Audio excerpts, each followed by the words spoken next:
Hey y'all, and welcome to Politibrawl. My name is Brian, and Squawkbox just takes it to Hakeem Jeffries, who continues to put his foot directly in his mouth and makes a complete fool of himself. Let's dive in. What you are asking the Republicans to do right now when they control the White House, the Senate, and the House is effectively what the Democrats could not do when they controlled all three of those heads of government themselves. The 10-year setup for this, for these, or the 3-year setup for the expiration of these credits was intentionally put in. It was put in when you controlled the White House, and the Senate. You couldn't get it passed for longer. And so this is a setup that kind of your own creation that you all couldn't extend beyond that. Now you want the Republicans to do something you didn't do when you were in power? It's not a setup beyond what we could do. We extended the Affordable Care Act tax credits in 2022 for 3 years. The program is working. It's providing health care to tens of millions of people in an affordable way, and it should be continued. It's interesting to us that Republicans decided that they would prefer to permanently extend massive tax breaks for their billionaire donors in their one big ugly bill, which also at the same time dramatically increased the debt and enacted the largest cut to Medicaid in American history, but refused to consider extending Affordable Care Act tax credits that actually benefit working class Americans, everyday Americans, and middle class Americans. Their priorities are misplaced. You kind of conflated a spending bill with a clean CR. It's only 24 pages. It keeps the government open at this point. And the House passed it. It's ready to go. The Senate has it. I know that the Republicans control everything, but you know how the filibuster works. And God forbid Republicans, fold on the filibuster, because it'll be used, both parties will use it against the other. It's one of the last safeguards that make the Senate different than the House. And the only reason the Senate can't do it is purely because of Democrats. And you had one of your colleagues in the Senate say, this is the only leverage we have. People are going to get hurt. This is the only leverage we have to get what we want on health care. That's a bad look. Yeah, this is not about leverage. And by the way, if the votes of Democratic senators are required, then of course there should be a bipartisan discussion about enacting a spending bill that is designed to actually make life better for the American people, lower the high cost of living in an environment where Donald Trump and Republicans promised that costs were going to go down on day one. Costs aren't going down. Inflation is moving in the wrong direction. The Trump tariffs are causing thousands of dollars of additional expense on everyday Americans. Grocery costs have gone up. Housing costs are going up. Electricity bills are through the roof. And now tens of millions of people are facing dramatically increased health care premiums, in some instances $1,000 or $2,000 more per month. These are working class people. This is unaffordable. And of course, it's a crisis that is before us right now. But what changed from when the Democrats said we will not negotiate when the government is shut down on health care? Not now, reopen the government, then we'll negotiate. That happened in 2013. What happened?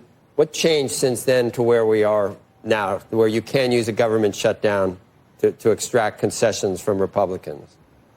We are not using a government shutdown to extract any concessions. We want to reopen the government immediately. Donald Trump has refused to meet with Democrats over the last 24 days. He spent more time on the golf course than he has actually talking to Democrats on Capitol Hill. He's found time to demand that the Department of Injustice give him $230 million in taxpayer money. He's found time to bail out a right-wing wannabe dictator in Argentina with $40 billion.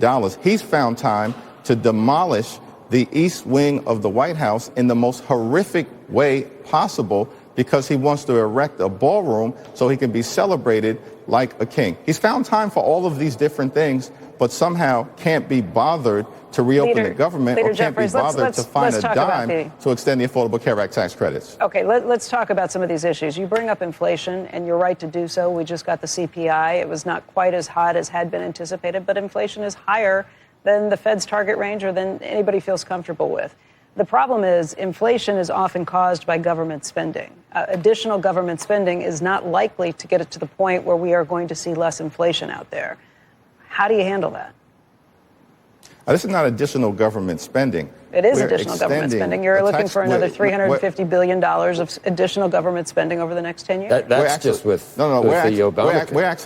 We're actually extending a tax credit that currently exists. And what's interesting is that in that one big ugly bill where Republicans raised the debt ceiling by about over $4 trillion, exploded the deficit and the debt, but then they used a policy framework called current policy baseline, which is to say that if you just extend current policy, it has no fiscal impact. So the question is, why I'm not a big fan of how any of you all use numbers in the government. So the question is, why are Republicans willing to use that approach when it comes to massive tax breaks? Like I said, I'm not a big fan with how any of the government, I'm not a big fan of how any elected officials tend to use figures to tell us what we want to hear with some of these things. Additional government spending, though, is going to mean worse numbers when it comes to inflation. The best talking point the Democrats can extract from this whole debacle has been, well, if we get these subsidies, we'll help reopen the government.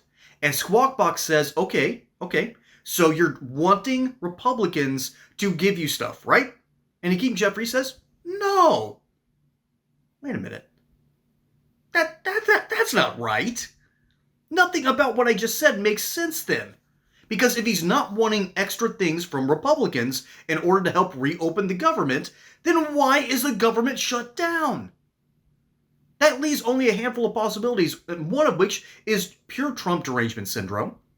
That how dare these Republicans do necessary things in order to deal with our massive problems? So it could be that. But we have Democrats crossing the aisle. Currently, I think both Georgia senators, Warnock and Ossoff, have said that they're willing to cross the aisle, which is a good thing so far. And I'm kind of shocked that hasn't been a tactic used earlier because Ossoff is running for re-election, and he's going to have a really tough primary opponent this time. Anyways. So Hakeem Jeffries basically admits that he is a bald-faced liar. All right, in politics, you're not supposed to call anyone a liar. You're supposed to say, oh, well, he misspoke, or he said something that wasn't true. No, he knows. You want to know how I know? It's not the constant blinking, because again, the best liars are able to keep their eyes directly on the target.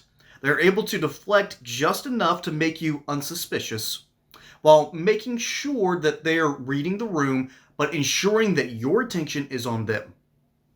All right, I've got to be honest. I'm a good liar. I've always have been. That makes relationships a problem. But I hope I haven't lied to you. And again, that's what the comment section is for. Call me out when I get something wrong. But I know Hakeem Jeffries is lying here. He's lying because listen to the rest of his talking points. And it's not because he's saying untrue things. The truth inside of the truth, that is the whole meta-narrative that postmodernists all reject. It turns out, no, there is objective truth here, particularly in politics. And Hakeem Jeffries is trying to lie by deflection. He's trying to talk about, oh, inflation, it just keeps rising. Well, yeah, particularly when we keep spending a lot of money that we don't have. That means that there's more money chasing fewer goods. And while we're trying to get a handle on this problem, we still have a fundamental impasse when it comes to Social Security and Medicare. But again, that's another topic for another day. That's a policy battle. That's not what we do here. Jeffries instead is trying to talk about all these other weird issues that, oh, Argentina's getting bailed out. No, they're exchanging their pesos for dollars, thereby tying Argentina closer to the United States. And, by the way, giving a giant middle finger to the BRICS system, which, by the way, the B in BRICS, Brazil. Brazil is currently run by a leftist totalitarian nutbag who is trying to bring his own country to heel when they've tried democratically to get him out of office. Calling Milei a dictator? That's a tell, okay? I can understand if you were talking about El Salvador, which again, that's what Hakeem Jeffries is hoping that you and his constituency will hear. Oh, he's talking about the guy from El Salvador, not the guy from Argentina. The guy from Argentina is a libertarian. And one of the few based ones, might I add. He's trying to bring his country out of this draconian leftist nightmare that has taken grip on so many South American countries. South America, by the way, is blessed with an amazing geography, but because of their governmental systems, they keep screwing it up. Okay? Venezuela should be an envy of the world.